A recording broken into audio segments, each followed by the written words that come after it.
अस्सलामुअलैकुम जी आली मदद माया महर फ़कीर हिन वक़्त कराची खां हब डैम ते वञा पियो। हीअ खे रस्तो नज़र अचे थो, हीउ रस्तो नूरानी ब्रिज जी तरफ़ ईंदो आहे।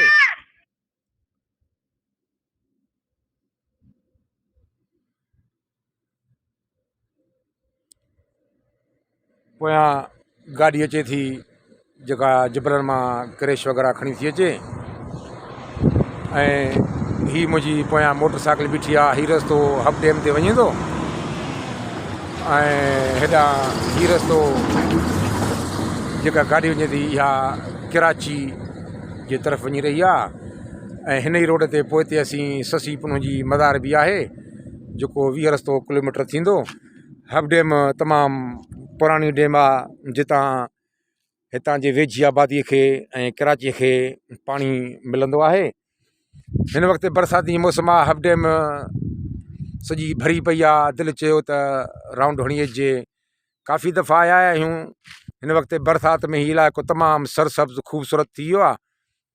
हर तरफ़ सावक ई सावक आहे, वण धोपी विया आहिनि, जबल धोपी विया आहिनि, VIP मंदरु ख़ूबसूरत इलाइक़ो आहे। हीअ मुंहिंजी मोटर साइकिल बीठी आहे।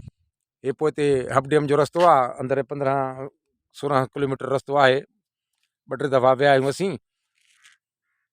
हीअ जेके अव्हांखे हेॾां हीअ जबल नज़र अचनि था, पब जा जबल आहिनि। हीअ वॾो मुसलसल ई जबल आहिनि जेके नूरानी तरफ़ वञनि था। हीअ हलिया विया ससी खां अॻिते, ससी जी मदार बि हिन तरफ़ आहे। ऐं अंदरि ससी खां क्रॉस करे मुंहबार विंदर जो इलाइक़ो आहे। तमामु प्यारा प्यारा इलाइक़ा आहिनि, तारीख़ी इलाइक़ा आहिनि। माशा अल्लाह ख़ैरु कंदो। हीअ मोटर साइकिल अची रही आहे नूरानी वारे इलाइक़े खां, ऐं विझा इलाइक़ा काफ़ी बि आहिनि। असीं हिन तरफ़ लंग लोहार बि छॾे आया आहियूं जेको तमामु तारीख़ी आहे इलाइक़ो आहे। लंग लोहार इनजी हिकिड़ी अलॻि हैसियत तारीख़ आहे, सो मोकिलणी न आहे। अस्सलामु अलैकुम या अली मदद, अलाह ख़ैरु कंदो। दिलि दुआ में यादि कजो, अव्हांजो पंहिंजो, अव्हां असांजा। सो वरी कंहिं ॿिए मौक़े ते मिलंदासीं।